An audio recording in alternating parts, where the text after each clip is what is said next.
찬송하시겠습니다. 찬송가 370장입니다. 찬송가 370장.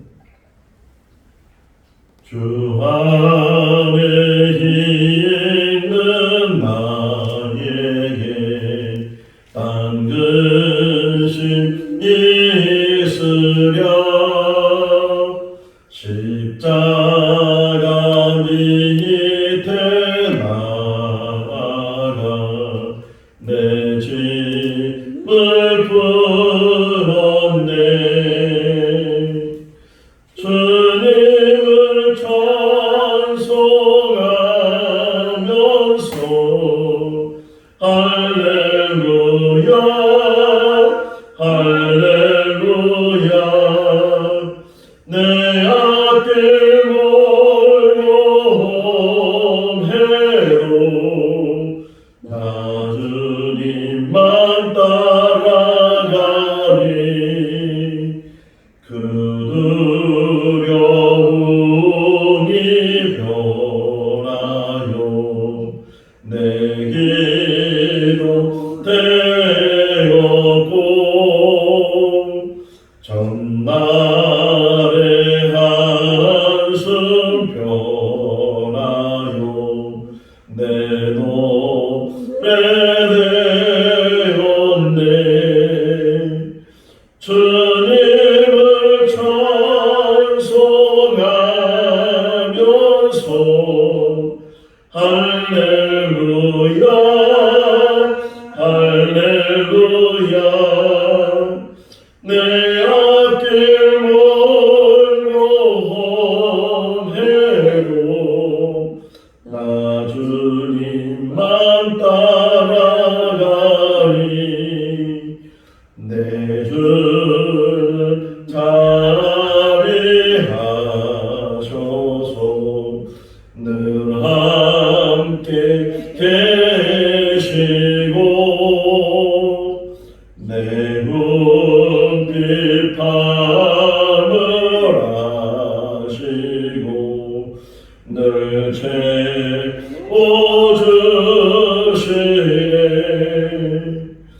주님을 찬송하면서 할렐루야 할렐루야. 내 앞길 몰고 해로 나 주님만 따라가리. 내 주와 맺은 언약은 영불변하시니 그 나라 가기까지는 늘 보호하시네. 주님을 찬송하면서 할렐루야 할렐루야. 내 앞길 몰고 해로 나 주님만 따라가리.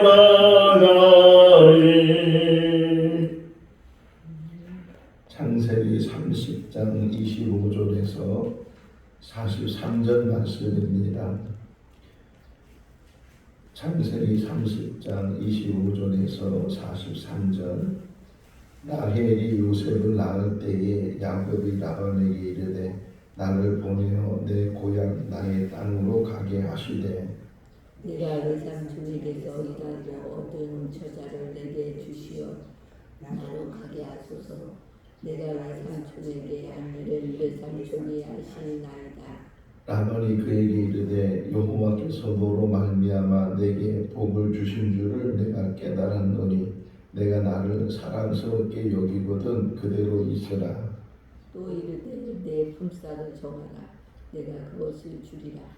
야곱이 그에게 이르되 내가 어떻게 외삼촌을 섬겼는지 어떻게 외삼촌의 가축을 쳤는지 외삼촌이 아시나이다.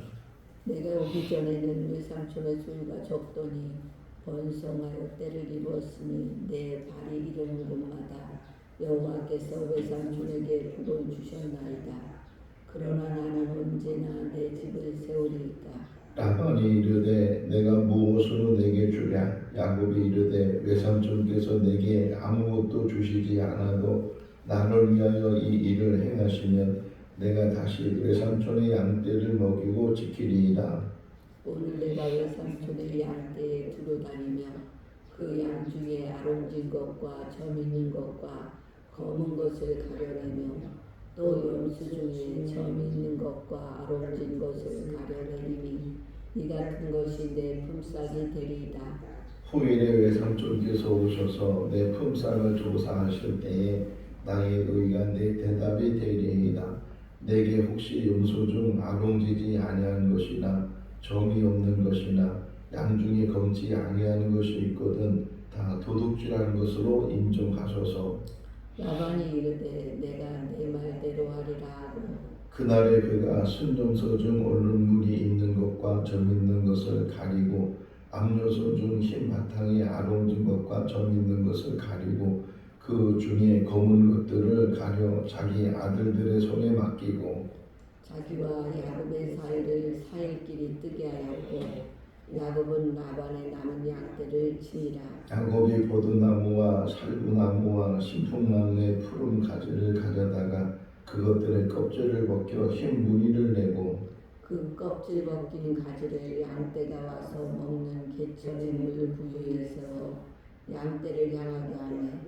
그때가 물을 먹으러 올 때에 새끼를 베니 가지 앞에서 새끼를 뱀으로 올룩올룩한 것과 점이 있고 아른진 것을 낳은지라.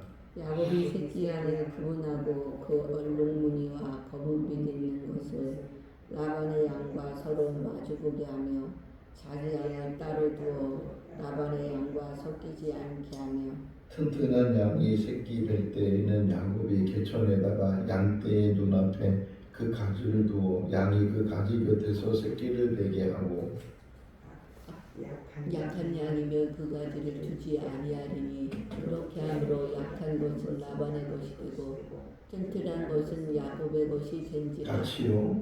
이에 그 사람이 매우 번창하여 양떼와 노비와 낙타와 나귀가 많았더라. 아멘. 할렐루야. 아멘. 야곱이 이삭의 축복을 받은 후에 에서로 인해서 도망을 가게 되고 그래서 하란에 살고 있는 외삼촌 라반의 집으로 가게 된 그 이야기, 또 그곳에서 라헬을 사랑해서 7년 동안 라헬을 위해서 일을 하고, 그런데 라헬이 첫날 밤 들어오지 않고 그 언니 레아가 들어와서 결국은 14년 동안 라헬을 위해서 일을 하게 되는 그런 이야기를 우리가 보고 있어요. 또 그러는 가운데 레아가 자녀를 낳게 되고 또 라헬이 자녀를 못 낳게 되니까 자기 여종 빌하를 이제 첩으로 갖게 해서 그래서 그를 통해서 또 자녀를 낳게 하고 또 그것을 본 레아가 또 자기의 여종 실바를 또 이제 아내로 줘서 그래서 또 자녀를 낳게 하고 그러다 보니까 자녀가 계속 많아지게 되고 결국은 또 라헬도 자녀를 낳게 돼서 요새까지 낳았다. 이게 이제 지난 새벽에 본 말씀인데 오늘 요셉을 낳은 이후에 일어나는 일을 오늘 본문에서 우리가 같이 묵상을 하게 됩니다. 자, 야곱이 야곱될 수 있었던 것은 어떤 일이 있었을까라고 생각해 봤을 때 제가 뭐 이렇게 나이별로 이렇게 얘기해 드린 적이 있는데 아브라함이 가나안 땅에 들어가서 100년을 살아요. 그러니까 175세까지 살다가 세상을 떠나게 되는데 이삭을 낳은 나이가 100살이고 또 이삭이 장가간 나이가 40세고 또 이제 장가가서 자녀를 낳은 나이가 60세, 아브라함 나이로 따지면 160세에 이제 에서와 야곱이 출생을 해요. 근데 에서는 성격적으로 외향적인 성격을 가지고 있어서 집안에 있기보다는 늘 밖으로 나가서 후에 그는 사냥하는 사람이 되고 반면에 야곱은 내성적인 사람이나 늘 집안에 있고 이제 부모님 또는 아브라함이 15년 동안 더 살게 되거든요. 그러니까 아브라함이 그 나머지 여생 속에서 15년 동안 나이가 들고 이제 손자 손녀가 생기면 늘 품 안에 앉잖아요. 그러니까 성경에는 기록되어 있지 않지만 그 야곱은 내향적인 사람이고 집안에 있는 사람이고 그러다 보니까 이 야곱은 이삭과 더불어 또는 심지어는 아브라함과 더불어 같이 있는 시간들이 에서보다는 많이 있었다. 그러면 우리 저 어렸을 때도 마찬가지지만 할머니 할아버지 만나면 옛날 얘기 듣잖아요. 그 당시 옛날 얘기라는 것은 아브라함이 자기가 살아온 인생에 대해서 야곱에게 얘기했을 텐데 그 중에 중심이 뭐예요? 하나님, 내가 이제 75세에 가나안 땅에 들어오게 된 것은 하나님이 나를 부르셔서 내가 하나님의 말씀을 순종하고 내가 이곳까지 들어와서 또 하나님께서 하늘의 별처럼 바다의 모래처럼 자손이 많아질 거라고 말씀하셨는데 그런 이야기들을 쭉 해줬을 거 아니에요. 이삭에게도 해주고 또 야곱에게도 해주고 그게 어릴 때 들었던 하나님에 대한 이야기 훗날 이것들이 그 야곱이 야곱되게 하는 거예요. 그러니까 어릴 때 신앙교육이 얼마나 중요한가. 물론 어릴 때만 신앙교육하는 것은 아니지만 어릴 때 신앙교육하면 그것이 평생. 제가 지금도 기억나는 것 중에 하나가 이제 초등학교 다닐 때 성경 대회가 있었어요. 그래서 막 교회에서 합숙도 하고 막 그런 기억이 나는데 그때 외웠던 성구들이 지금도 기억이 나요. 그만 50년 이상이 지났는데도 불구하고 그 어릴 때 계속 성경을 외우고 또 성경 이야기를 듣고 이런 것들이 기억이 나는 것처럼 어릴 때 그 신앙 교육이 별거 아닌 것 같은데 평생에 그것이 밑거름이 되고 밑바탕이 돼서 그 야곱이 야곱되게 하는 이제 내일 새벽에 보시면 내일 새벽에 이제 떠나기 전에 자기 아내한테 왜 내가 이렇게 여기까지 왔으며 어떤 일을 했으며 어떻게 내가 복을 받았는가 이렇게 설명할 때 하나님이 중심이 되어 있어요. 그러니까 오늘 이 본문에는 하나님에 대한 어떤 역사를 기록하고 있지는 않지만 그러나 야곱의 바탕 속에는 하나님이 항상 함께 하신다는 것. 특별히 베델에서 있었던 그 이야기. 그가 도망가면서 루스란 지역에서 잠이 들었는데 꿈에 사닥다리가 나타나게 되고 천사가 오르락내리락 하게 되고 거기 하나님의 음성이 들렸는데 내가 너와 함께 하겠다. 너를 떠나지 않겠다. 너를 다시 돌아오게 하겠다. 내가 너에게 허락한 복을 주기 전까지는 너와 함께 하겠다고 말씀하시는 그 말씀을 들은 야곱. 그것이 또 잊혀질 수도 있지만 언젠가 또 새록새록 기억이 나고 그래서 야곱이 나중에 고백하게 될 때 베델의 하나님 이렇게 고백하는 것을 보면 베델에서 있었던 그 하나님과의 만남이 늘 야곱 안에 늘 있었다는 거예요. 어쨌든 이 야곱이 그 삼촌 라반의 집에 가서 이제 그 아내를 얻기 위해서 14년 동안 일을 하게 됐는데 그런데 그 기간 동안에 라반이 굉장히 거부가 된 거예요. 그러니까 라반 역시도 고백하죠. 야곱이 들어온 이후로 내가 이렇게 복을 받았다. 야곱에 의해서 더 나아가서는 하나님이 야곱을 통해서 나에게 복을 주셨다. 보디발 이야기 속에서도 우리가 알 수 있잖아요. 요셉이 이제 형들로 인해서 노예로 팔려가게 되고 보디발 집에 들어가게 됐는데 보디발 집에 들어갈 때는 요셉이 애국말도 모르고 또 집에서 일을 해본 적이 없어서 일도 할 줄 모르고 그랬던 요셉인데 그런데 이제 거기에 들어가서 살다 보니까 이 보디발이 볼 때 요셉을 통해서 이제 하나님께서 복을 주신 것을 봤다는 거예요. 그래서 그 가족 총무까지 세우는 그런 이야기를 우리가 볼 수 있는 것처럼 이 야곱도 이제 라반의 집에 갔는데 어쨌든 이 야곱이 라헬을 좋아해서 자기 집 일을 하게 됐는데 보니까 야곱이 들어온 이후로 계속 자기가 더 많은 복을 받는 것을 그가 보게 되고 알게 되고 그러니까 야곱을 놓치고 싶지가 않은 거예요. 자, 어쨌든 야곱이 14년 이상 이제 삼촌 라반의 집에서 일을 하다가 늘 생각하는 게 고향이잖아요. 이제 타향살이 한다는 것이 늘 고향을 늘 그리워하고 또 언젠가는 고향에 가야 되겠다 그런 마음을 갖고 있는 것처럼 야곱 역시도 이제 오늘 본문의 시작이 라반에게 고향으로 가고 싶다고 이제 내 처자식을 데리고 다 고향으로 이제 가고 싶다고 이렇게 라반에게 이야기를 하니까 라반은 놓치기 싫은 거예요. 왜 놓치기 싫어요? 노동력 때문에. 이 야곱이 있고 또 야곱 이제는 야곱만 있는 것이 아니고 야곱이 낳은 자녀들 아들들이 있잖아요. 그러니까 그 아들들까지는 뭐 나이가 어리겠지만 그 나이가 어린 아이들도 얼마든지 양칠 때 이렇게 보면 다윗도 어린 나이에 저 양치로 좀 밖에 나가서 그랬다가 사무엘을 만나서 기름 부음을 받았던 것처럼 이렇게 야곱뿐만 아니라 야곱이 낳은 그 아들들을 보면 이 노동력을 놓치기 싫은 거예요. 그러니까 라반이 아니 왜 그러냐고 가지 말라고 나와 너 같이 있으라고 혹이나 너에게 내가 품삯을 안 줬다면 지금부터라도 품삯을 줄 테니까 가지 말라고. 이 말씀을 묵상하면서 바로가 왜 이스라엘 백성들을 빨리 안 내보내줬는가. 그렇게 재앙이 내렸는데 뭐 물이 별에서 피가 되기도 하고 뭐 파리가 생기고 뭐 별의별 어떤 재앙을 당했는데도 불구하고 내보내지 않는 이유는 노동력 때문에 그래요. 이스라엘 사람들이 그 애굽 안에 들어와서 행하는 일들이 거기 그 사람들은 막 피라미드를 세우고 뭐 성을 세우는 가운데 벽돌을 만들고 이런 것들이 다 노동력이잖아요. 그러니까 쉽게 내보내줄 수 없는 그런 환경이기 때문에 바로가 끝까지 고집을 하고 결국은 이 유월절 사건이 일어나게 되는 것을 우리가 보게 되는 것처럼 이 라반 역시도 순순히 보내주기가 쉽지가 않은 거예요. 야곱을 붙들고 싶고 야곱의 노동력을 더 갖고 싶고 이러다 보니까 품삯을 정하라 이렇게 이야기를 해요. 그러면서 여기 보면 품삯을 정했을 때 그 품삯을 정하는 그 방법이 야곱이 뭐라고 제안을 하냐면 그러면 제가 양을 계속 칠 텐데 이 양을 통해서 삼촌국과 제 것이 구분이 되면 좋겠다.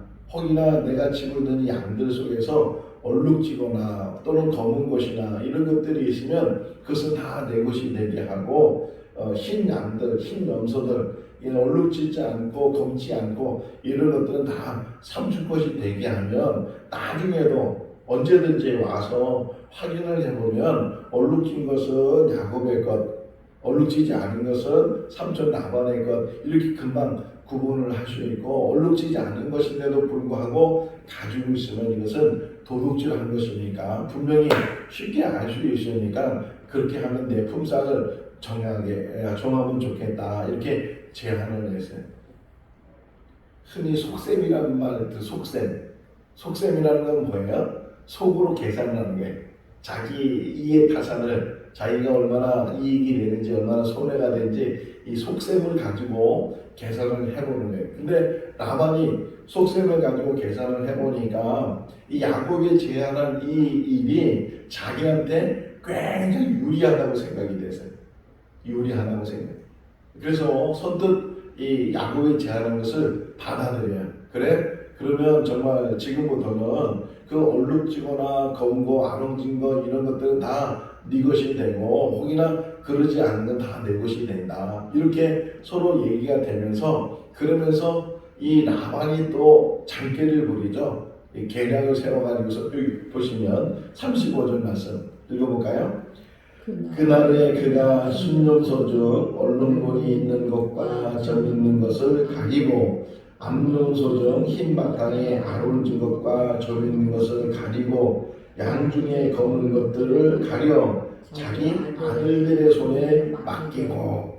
그러니까 야곱에게는 애초부터 얼룩지거나 점인거나 아름지거나 검은 것 이런 것들은 전혀 안 주는 거예요. 줄 생각이 없어요. 그래서 그것 중에 다 가려내서 그런 것들은 다 자기 아들들에게 이제 갖다 주고 야곱에게 준 양들은 흰 양들, 흰 염소들 전혀 이렇게 얼룩지지 않은 것들, 거무지 않은 것들 이런 것들만 맡기는 거예요. 왜? 그렇게 약속했으니까 이제는 얼룩진 것이 생기면 점 있는 것이 생기면 검은 것이 생기면 아는 것이 생기면 그게 이제 구분돼서 야곱의 것이 되는 것이고 그러지 않으면서 다 자기 라반의 것이 되니까 그래서 가려내 가지고서 그런 것들은 자기 아들들에게 주고 야곱에게 준 것은 전혀 표시가 나지 않고 흰 것들만 야곱에게 주는 거예요.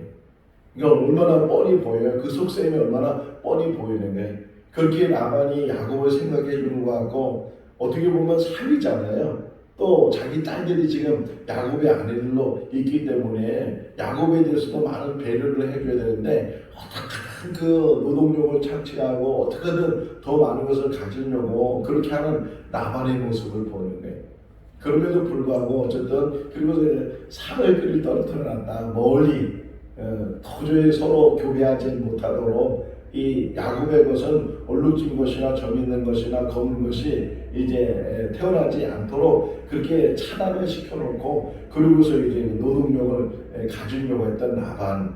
어쨌든 그렇게 해서 서로 이제 품삯을 정하고 그리고서 야곱이 이제 양을 또 염소를 치게 됐는데 여기 보게 되면 무슨 나뭇잎들 있잖아요. 30절에 버드나무, 살구나무, 신풍나무 그 나무의 껍질을 벗겨서 뭐 이렇게 해서 어떻게 물 먹는 데서 이것을 이제 갖다 놓으니까 뭐 이것을 본 양들이 이것을 본 염소들이 얼룩진 것들을 이제 출생하게 됐다, 태어났다 뭐 이런 이야기들을 이제 보게 돼요. 어떻게 보면 야곱이 거기서 삼촌 집에서 양들, 염소들을 키우면서 이제 알았던 그런 방법 중에 하나라고 생각할 수도 있지만 뭐 이런 민간 요법을 통해서 민간 방법을 통해서 이렇게 뭐 흰 것들이 교배를 했는데 그런데 거기에 얼룩진 것이 태어났다.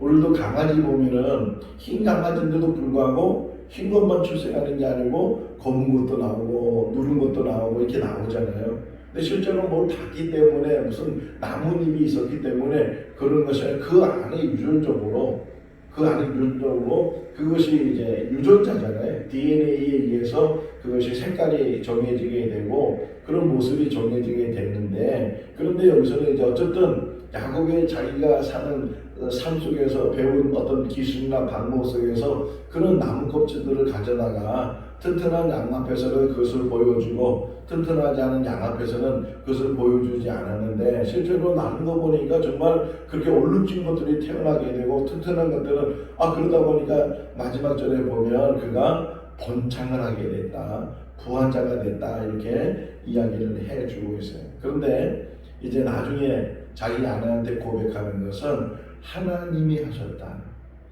이게 제일 중요해요.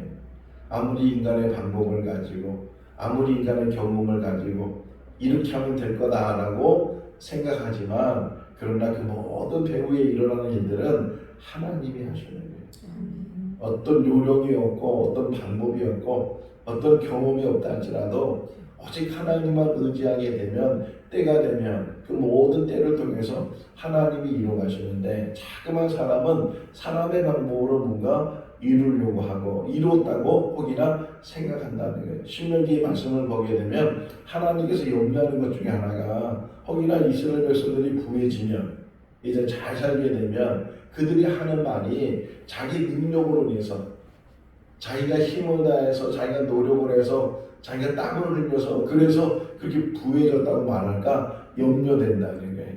다 배후에는 하나님께서 길을 열어주시고 하나님이 채워주시고 그 모든 것들을 하나님이 역사하시는데도 불구하고 그것을 깨닫지 못하면 그것이 자기 공로가 되고 자기 자랑이 되고 자기로 인해서 그 모든 것이 이루어진 것처럼 혹이나 우리가 생각할 수 있다는 거예요. 어쨌든 야곱이 이제 라반하고 이 품삯을 정하고 그 품삯을 정하는 가운데 야곱이 부한 사람이 됐다. 내일 새벽에 이제 31장 말씀을 보게 되면 그것이 또 이제 시기가 일어나는 라반의 아들들이 시기를 하게 되고 또 여기에 이제 시비가 벌어지게 되고 여러 가지 일들이 많이 일어나요. 우리 창세기 26장에서 말씀을 볼 때도 이삭이 그랄 지역에 들어가서 거기서 농사를 지었는데 그 이삭은 원래 농부가 아니죠. 목축업을 하는 사람이에요. 그런데 그가 그랄에는 정착을 해서 농사를 졌는데 그것이 100배의 열매를 맺게 되고 거부가 되게 되고 누가 하나님이 그를 거부로 만들어 주셨잖아요. 그런데 그 그랄 사람들이 그것이 아주 시기가 되고 시비를 걸게 되고 그래서 계속 이제 이삭이 다른 곳으로 우물을 파며 우물에다 돌을 메꾸고 이런 시비 속에서도 그 시비에 걸려들지 않고 양보하고 그러다가 이제 시비가 이제 없어지니까 그 우물을 르호봇이나 뭐라고요? 하나님이 지경을 넓혀주셨다. 하나님께서 때가 되면 그 모든 것들을 이루시고 채우시고 역사하시는 줄로 믿습니다. 마지막 성경에 나오는 43절 한번 읽어볼까요? 이에 그 사람이 매우 번창하여 양떼와 노비와 낙타와 나귀가 많았더라 그러잖아요. 원어적으로 이 표현이 뭐냐면 퍼졌다 그런 뜻이에요. 퍼졌다. 그냥 뭐가 팍 퍼지는 것처럼, 뭐가 팍 나눠지는 것처럼. 그러니까 이 모든 것들이 하나님의 역사 속에서 폭발하고 퍼지도록 이삭이 거부가 될 수 있었던 건데, 그 앞에 보면요, 여호와께서 이렇게 하나님께서 그 모든 일들을 이루어 가실 줄로 믿습니다. 하나님 앞에 맡기고 살면 때가 되면, 지금은 고난 속에 있다 할지라도, 지금은 눈에 보이지 않는 그런 삶 속에서 우리가 하루하루를 산다 할지라도 하나님이 때가 되면 그것을 이루시는데 퍼지도록, 폭발하도록, 그 모든 것들이 많아지도록 역사하시는 분이 하나님이신 줄로 믿습니다. 교회적으로도 그렇고 또는 개인적으로도 그렇고 가정적으로 그 모든 것들이 하나님이, 그래서 전도서 3장에 말씀하고 있는 것처럼 때가 있다는 거예요. 기한과 때가 정해지게 되고 기한과 때를 통해서 하나님께서 그 모든 일들을 역사하시는데, 근데 우리는 기다리지 못하잖아요. 그래서 믿음이라는 게 뭐냐? 기다림이에요. 때로는 그것이 더디고 때로는 그것이 내 때에 이루어지지 않는 것처럼 느껴지고 보여진다 할지라도 기다리게 되면, 때가 되면, 그래서 갈라디아서 4장 4절 말씀을 보게 되면 때가 참회라고 말하죠. 때가 참회, 하나님께서 구원자를 이 땅에 보내주시고 그 보내주신 구원자가 이 땅에서 구원의 모든 역사를 다 이루시는 것처럼 우리 삶 가운데서도 때가 있는데, 그 때를 우리가 잘 분별하고, 때는 하나님의 때는, 인간이 볼 때는 더뎌요. 아니, 이루어지지 않는 것처럼 보여요. 그러나 하나님 지금도 열심히 일하시고, 하나님 지금도 모든 것들을 준비하시고 형체해 나가시는 분이 하나님이셔요. 하나님을 바라보면서, 하나님을 의지하면서 오직 자기의 주어진 일 속에서 성실함으로, 정직함으로, 꾸준함으로 그 일을 감당하게 되면 분명히 하나님의 때에 하나님께서 놀라운 역사를 이루게 될 줄로 믿습니다. 하나님과 동행하는 복된 삶이 우리 삶이 될 수 있기를 주님의 이름으로 축원합니다. 기도하겠습니다. 사랑이 많으신 하나님 아버지, 오늘도 새날을 주시고 또 일주일 시작하는 월요일 이 새벽에 불러주셔서 감사합니다. 또 이 영상을 통해서 함께 하나님의 말씀을 묵상하게 해주신 것 감사합니다. 하나님 아버지, 우리의 삶이 곤고하고 또 길이 보이지 않고 또 얻은 것이 없다 할지라도 하나님이 우리와 함께 계시면 그보다 더한 것이 없는 것을 저희들 고백하게 하여 주시옵소서. 하나님께서 길을 열어주시고 때가 되면 하나님께서 채워주시되 아버지, 퍼지도록 넘치도록 채워주시는 분이 하나님이신 줄로 믿습니다. 그 때를 기다리며 믿음으로 그까지 흔들림이 없이 좌로나 우로나 치우침이 없이 뒤돌아섬이 없이 오직 주님만 바라보고 전진해 나가는 우리의 믿음이 되게 하여 주시옵소서. 오늘 주 안에서 복된 하루의 삶이 되게 하시기를 간절히 바라옵고 예수 그리스도 이름으로 기도하옵나이다. 아멘. 마쳤습니다. 자유롭게 기도하시기 바랍니다.